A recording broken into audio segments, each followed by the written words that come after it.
Hallo meine Freunde, ich heiße Patrick und ich heiße euch herzlich willkommen hier bei einem weiteren Tutorial-Video auf meinem Kanal zum Fly-by-Wire.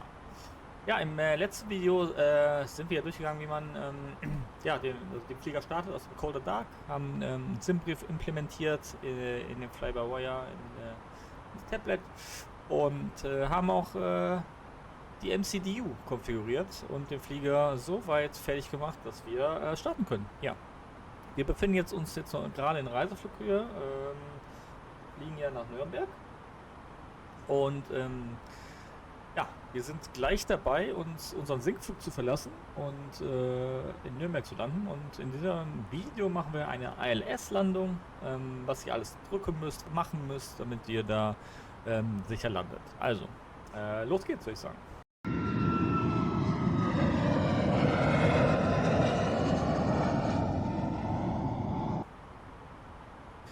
Zuallererst seht ihr hier auf dem Monitor, hier ist so ein Pfeil, der nach unten zeigt.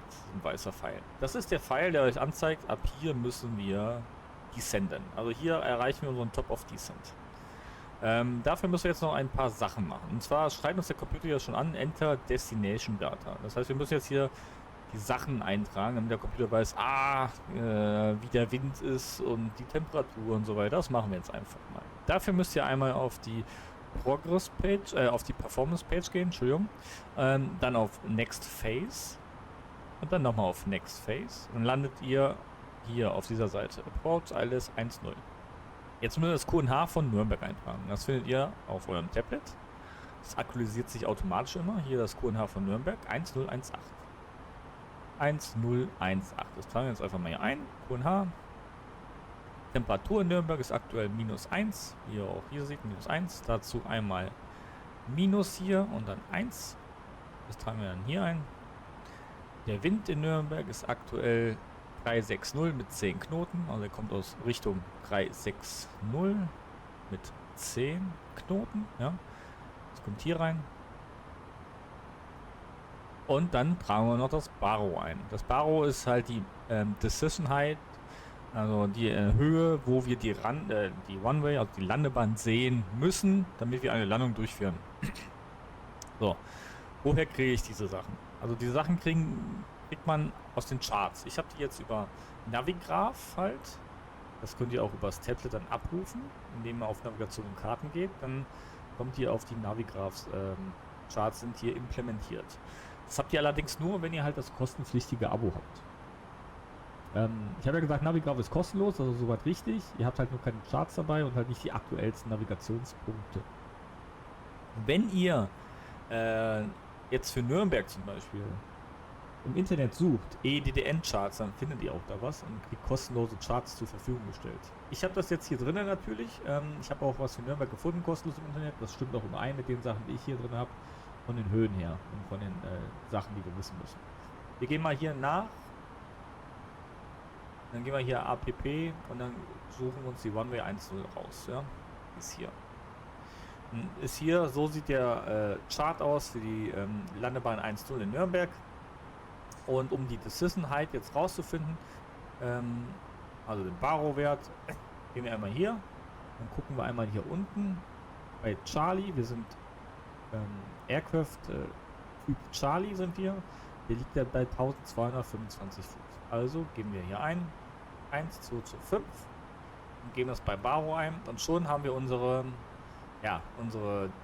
DH Decision Height eingetragen. Dann sind wir hier fertig. Wir landen mit Landekonfiguration Full, das heißt wir landen Klappen voll ausgefahren und unsere Approach Speed liegt bei 133 Knoten. Gut, das haben wir schon mal. Und wie ihr hier seht, wir erreichen unseren Top of Descent immer weiter. Also hier müssen wir descenden. Das erreichen wir gleich jeden Moment. Und damit wir auch wissen, wie tief wir descenden müssen, gucken wir einmal auf die Charts wieder. Und hier sehen wir einmal, VNUP, der Wegpunkt VNUP, ist bei 4200 Fuß. Und da fängt auch das ILS an im Endeffekt. Und da müssen wir sein. Und diese Höhe müssen wir eingeben. Ja? Also 4200 geben wir jetzt ein. Einmal im Autopiloten. Geben wir ein. Ups, was habe ich jetzt getan? Das wollte ich nicht. 4200. 4000, 4000 und um auf die 100er zu kommen, einmal hier draufklicken, auf die 100er und dann die 200. Jetzt haben wir die eingetragen und wir drücken jetzt hier aber noch nicht drauf. Wir warten erst, bis der Computer also uns sagt, Top of Descent ist erreicht, wir müssen descenden. Das passiert hier gleich bei diesem Wegpunkt DN411, wir können mal näher ranzoomen. Müsste hier gleich jeden Moment passieren. Der Computer visualisiert uns das auch alles und zwar sagt er uns hier dann T-D reached. Und spätestens dann aktivieren wir hier die Descent-Phase. Das machen wir gleich einmal zusammen. Das sieht jetzt hier alles sehr wild aus, aber der fliegt das hinterher sauber ab, der Flieger, ja. Also 4200 Fuß erreichen wir dann, wie gesagt, den Localizer und das ILS und dann können wir da runter gleiten und der Flieger weiß, wo er hinfliegen muss. Ihr müsst da nichts weiter machen. So, jetzt erreichen wir gleich den Punkt. Wir gucken hier. PD Reach, wie ich gesagt habe, erscheint. Dann drückt ihr hier einmal, bis das der Pfeil nach oben zeigt. Das ist Managed im Endeffekt. 4200. Der Punkt heißt, der Computer nimmt den Descent in den Managed-Modus. Das heißt, er sinkt nach einem Sync-Profil, das er ausgerechnet hat. Und er übernimmt auch automatisch die Geschwindigkeiten wieder. In diesem Bereich bewegt er sich dann. Und jetzt descendet er automatisch, wie ihr seht. So. Das ist erstmal alles. Jetzt descendet er runter bis zu diesen 4200 Fuß und dann geht es weiter mit dem ILS Approach. Jetzt kriegen wir wieder eine tolle Durchsage.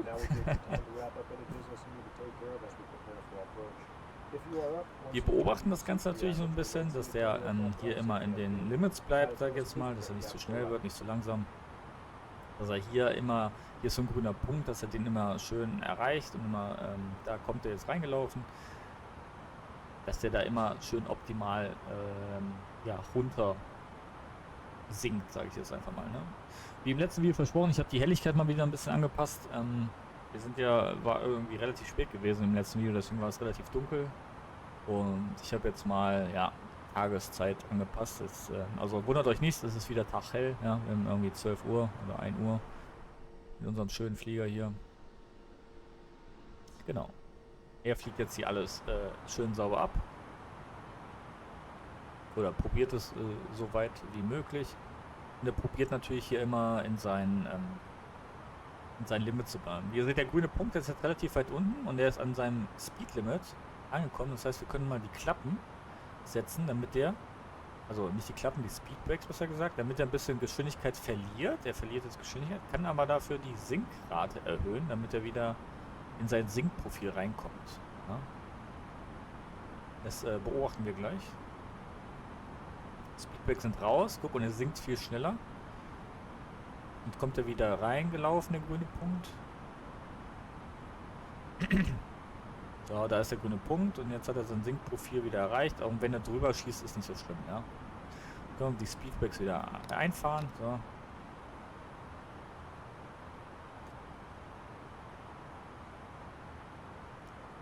Und dann sinkt er so langsam runter.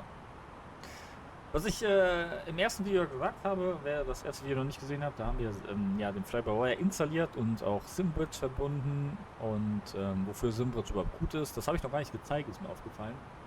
Das zeige ich euch jetzt mal und zwar, wir haben ja hier diesen Terrain-On-ND-Button, wenn wir den jetzt einschalten, dann wird uns jetzt theoretisch das Terrain angezeigt, wenn wir welches hätten hier. In dem Fall haben wir hier einfach kein Terrain, deswegen wird uns auch nichts angezeigt. Ja, aber SimBridge simuliert das halt, ne? Und zeigt es auch in echt an.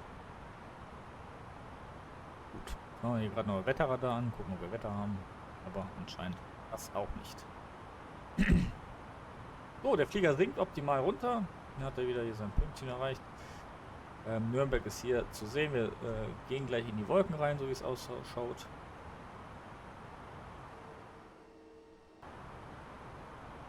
Und dann ist es auch nicht mehr weit bis zur Landung.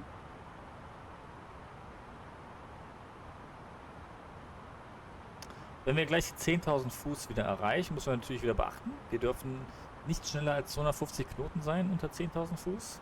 Das müsste der Computer auch automatisch regulieren. Wenn nicht, müssen wir dann natürlich nachhelfen, indem wir wieder hier unsere Klappen benutzen. Ja? Und wir müssen unsere Landelichter natürlich wieder einschalten. Ja? Jetzt müssen wir aber auch erstmal gucken, ob der das hier richtig abfliegt, weil der will jetzt hier zu diesem Punkt DN424 fliegen. Das sieht mir ein bisschen spack aus. Ein bisschen eng die Kurve. Wir fliegen mal lieber direkt zu DN423. Dafür gehen wir mal hier in den Flugplan. Nehmen DN423, klicken einmal drauf. Machen. Ne Quatsch. Gehen auf DIR und dann auf DN423. Jawohl. Ja. Klicken wir auf DN423, klicken mal da drauf.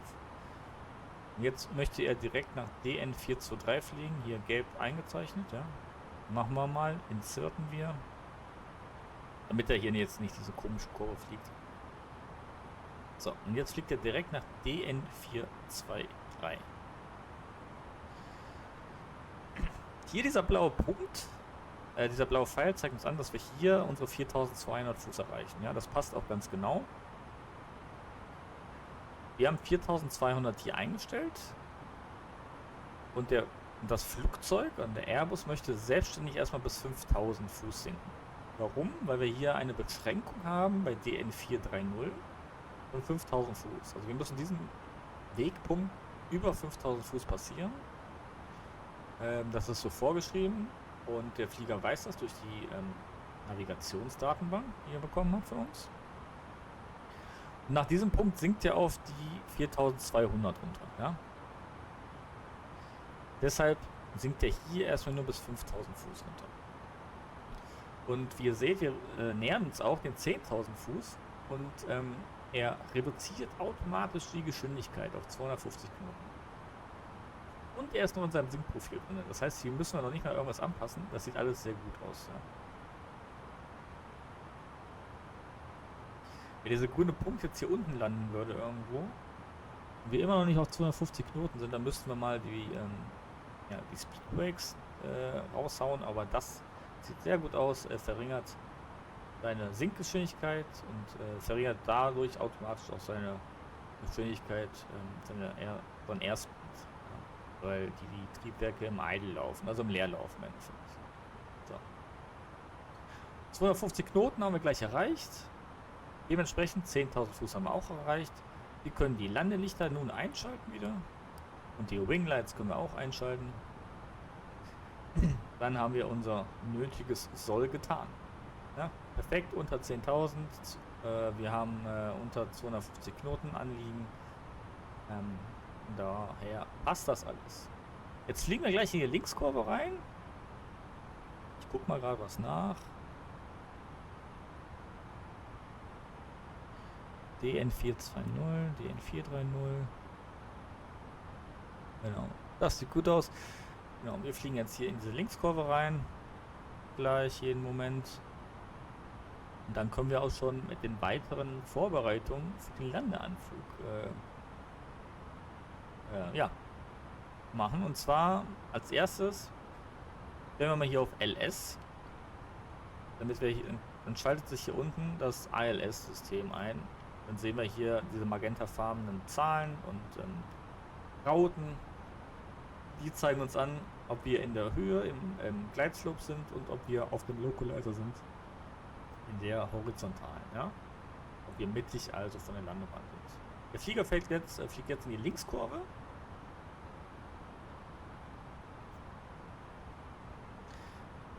So.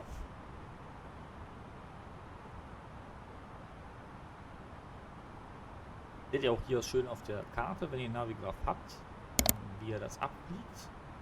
Wir gehen jetzt nach DN430. DN430 ist hier. Ja. Das ist dieser Punkt. Dann fliegen wir 431, 432 nach Venup und Venup haben wir dann unseren Gleitslope. Ja. So. Er sinkt. Die Geschwindigkeiten passen auch. Wir dürfen halt nur nicht hier in diesen orangen Feld reinkommen, weil da haben wir einen Strömungsabriss, einen möglichen. Das gefährliche gefährliche Geschwindigkeit, da müssen wir aufpassen. Aber der Airbus, er macht das alles ja, wie von alleine. Ein super gutes Flugzeug. So.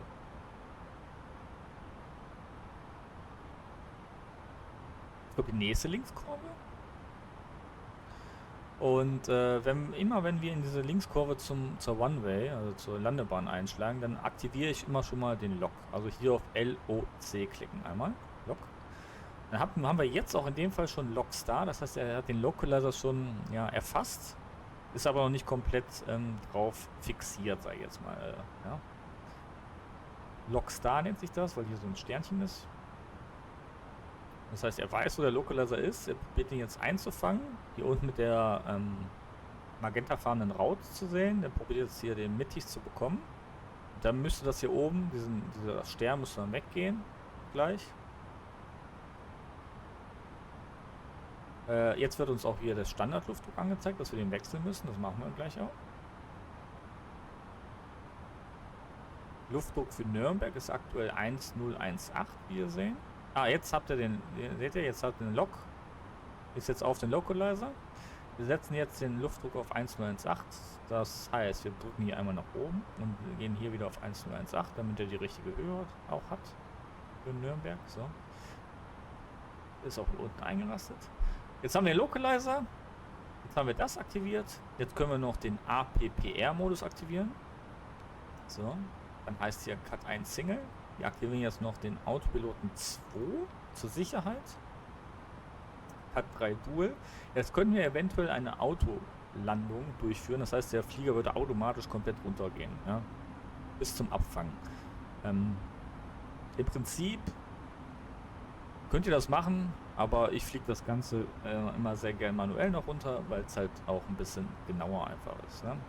So, wie wir sehen, macht er jetzt hier ein paar Faxen. Wir sind ein bisschen schnell. Speed Limit Excited, genau. Jetzt machen wir Activate Approach Phase. Wir aktivieren mal die Approach Phase, dann geht er mit den Geschwindigkeiten runter. Wir helfen mal so ein bisschen nach mit den Speed Brakes und alles. Machen wir die Speed Brakes auf Full. Damit wir jetzt hier an Geschwindigkeit verlieren. Da habe ich jetzt nicht aufgepasst. Die Autobrakes setzen wir mal ein. Mal auf Low. Nürnberg hat eine relativ lange Landebahn, das reicht für uns. Dann haben wir hier sogar Ice Detection, das heißt, wir haben Eis anliegen, das ist auch ein gutes Beispiel. Wenn das aufleuchtet, können wir hier oben einmal Engine Anti-Ice einschalten, 1 und 2. Dann ist die Warnung auch weg und wir haben keine Probleme. So. Feedback sind draußen, wir haben die Flaps erreicht. Das heißt, wir setzen Flaps 1 jetzt hier, wenn wir hier diesen Punkt erreicht haben. Die Speedbrakes können wir jetzt wieder zurückstellen einmal auf Armed, also hier den Griff nach oben, damit die gearmt sind. Flaps 1 sind gesetzt. Die Landebahn ist auch in Sicht da vorne. Optimal. Wenn wir jetzt hier diesen orangenen Punkt erreichen bei 200 Knoten, können wir auch die Flaps 2 setzen. Das machen wir jetzt auch mal direkt. Flaps 2 ist gesetzt. Hier seht ihr diese magentafarbene Raute wieder. Die kommt jetzt uns entgegen. Das heißt, da ist unser Glideslope. Dann kommen wir hier gleich, dieses G und S wird dann grün werden, auch wieder Star. Und dann, jetzt haben wir Glideslope Star, wie ich gesagt habe. Und gleich kommt der Glideslope voll, so wie der Localizer. Und dann sind wir im Glideslope drin. Das heißt, der Flieger sinkt dann automatisch bis zur Landebahn runter. Ja, Glideslope ist erfasst. Wie ihr seht, sinkt er jetzt automatisch runter. Und wir brauchen jetzt eigentlich nichts mehr machen, außer die Klappen setzen. Klappenspeed ist erreicht. Hier oben können wir die nächsten Klappen setzen. Wir machen das mal. Klappenstufe 3 und Klappenstufe Full 4 können wir auch setzen. So. Das geht da runter bis unseren Approach Speed. Er ist in den magentafarbenen Raute ist da drin. Das heißt, das ist mittig, das ist mittig. Darauf müssen wir immer achten, dass das mittig ist. Ja. Und jetzt, ja, landen wir, meine Freunde. Genau, ich stelle jetzt nochmal gerade, ne, ich stelle gar nichts ein. Wir gucken jetzt nochmal die Landing-Checklist. Landing Gear down, müssen wir noch ausfahren natürlich. Fahrwerk geht raus. Und die Cabin müssen wir jetzt auch nochmal checken. Das machen wir, indem wir hier auf Calls drücken, auf All. Jetzt sind alle Checks erledigt und wir sind bereit zur Landung. Fahrwerk ist auch draußen. Green, 3 grüne Lichter, ja. Dementsprechend sind wir voll bereit zum Landen, meine Freunde. Engine Anti-Eisgum ausmachen. Wir fliegen nicht mehr durch irgendwelche Wolken durch. Es ist nur, wenn wir gefrierenden Regen haben, also an den Tragflächen. Gut. Wir können uns das Ganze nochmal von außen anschauen, wie das aussieht hier. Optimaler Landeanflug. Wir haben jetzt ein bisschen Crosswind von links mit 8 Knoten. Mal gucken, wie der weiter unten ist. Die Anflugsgeschwindigkeit passt, die Höhe passt, die Ausrichtung zur Startbahn passt. Wir sind mittig. Wir haben alles erreicht, was zu erreichen ist. Ja, das heißt, einfach nur noch landen, wie gehabt. Gleich den Vogel flären, den Airbus. Ich schalte gleich den Autopiloten aus, fliege den Rest manuell. Wie ihr dann landet, müsst ihr dann schauen. Ich fliege dann halt gerne noch ein bisschen manuell weiter. Genau, bei 50 Fuß zieht ihr dann immer noch so ein bisschen die Nase hoch bei dem Callout 50. Und dann bei 30 nimmt ihr die Geschwindigkeit raus, also komplett ins Idle hier. Die Schubhebel und dann sollte der Landung auch nichts mehr im Wege stehen, dass es eine saubere Landung wird. Also, wir gucken uns das Ganze mal an. Mal gucken, wie ich jetzt hier die Landung mache mit dem Seitenwind. Ich nehme den Autopiloten bei 500 Fuß mal raus. Und dann schauen wir mal, wie die Landung wird. So, 600 Fuß. Ja, jetzt kommen auch die Callouts. 500 müsste jetzt gleich kommen. 500. Da ist er. Ich mache den Autopiloten raus. Fliege den Rest manuell weiter. Ich schaue, dass ich in der Mitte von der, in der Start- und Landebahn bin. 100 above. So, das sieht gut aus. Schöner Anflug. Minimum. Nicht so viel Sinkrate. Jetzt gleich 50 Fuß, die Nase ein bisschen nach oben. 50. So. 40. 30. Jetzt auf Idle stellen, abfangen, 10. abfangen. 5. So, das war ein bisschen hart. Aber das ist natürlich das Beispiel. So, Reverse Thrust. Schubumkehr ist auch aktiviert jetzt. Bis 60 Knoten. So, Reverse Thrust machen wir raus. Machen wir Manual Braking und dann passt alles. Super. Gut. Und dann sind wir erfolgreich in Nürnberg gelandet.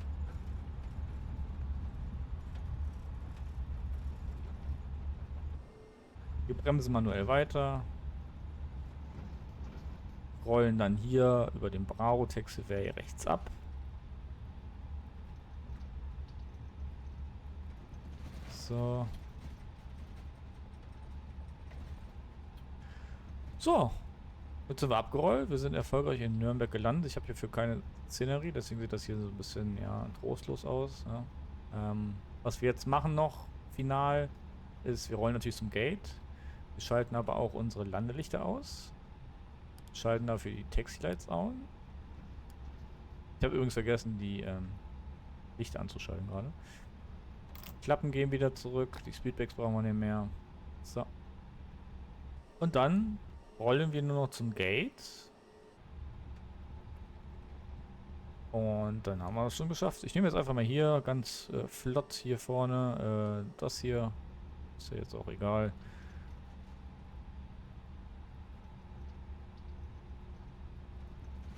So, dann stellen wir uns mal hier hin. Grad.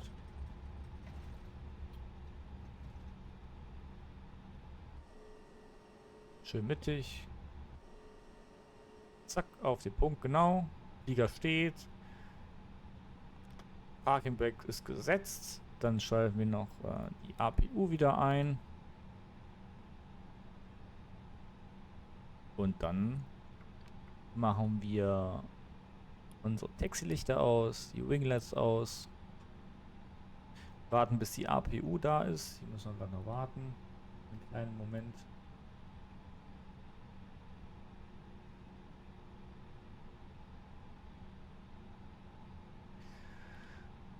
Die brauchen wir nämlich, weil sonst haben wir gleich keinen Strom mehr auf der Maschine. Wenn wir nämlich jetzt hier die Maschine einfach ausmachen, also die Triebwerke jetzt einfach ausschalten, dann ist die Maschine komplett aus einfach. Ja? So. APU fährt hoch. Triebwerke müssen leider so lange anbleiben. Wir können auch die Ground Power einfach einschalten, das geht auch. Das ist jetzt ja, der einfachste Weg, aber die APU ist jetzt gleich da. Zack, da ist sie. APU available, APU blüht an und dann können wir die Triebwerke ausschalten. 1 und 2 gehen aus und schon sind wir, das ist GSX, was jetzt angeht, Entschuldigung, das ist jetzt, ja, jetzt sind wir erfolgreich in Nürnberg gelandet. Das war alles, meine Freunde. Das war die ILS-Landung. Das war, ja, der komplette Flug im Endeffekt, jetzt aufgeteilt in mehreren Teilen, weil es einfach sonst zu lang gedauert hätte. Wir können jetzt hier noch die ganzen Lichter ausmachen und die Maschine an sich. Aber das soll es gewesen sein. Ich glaube, das Wichtigste habt ihr mitbekommen, wie wir den Flieger jetzt ILS-mäßig runterbringen. Ihr könnt, wie gesagt, eine Autolandung machen. Der Flieger hätte sich jetzt auch automatisch abgefangen, aber ich mache das gerne mal manuell, um in Übung zu bleiben. Ja. Ich hoffe, das Video hat euch gefallen. Und ja, für weitere Tutorials bleibt einfach auf meinem Kanal. Würde mich freuen, wenn ihr ihn abonniert, damit ihr auch nichts verpasst. Und ja, auch über einen Daumen hoch würde ich mich auch freuen. Ansonsten wünsche ich euch noch einen schönen Tag und bis zum nächsten Mal. Euer Patrick. Ciao, ciao.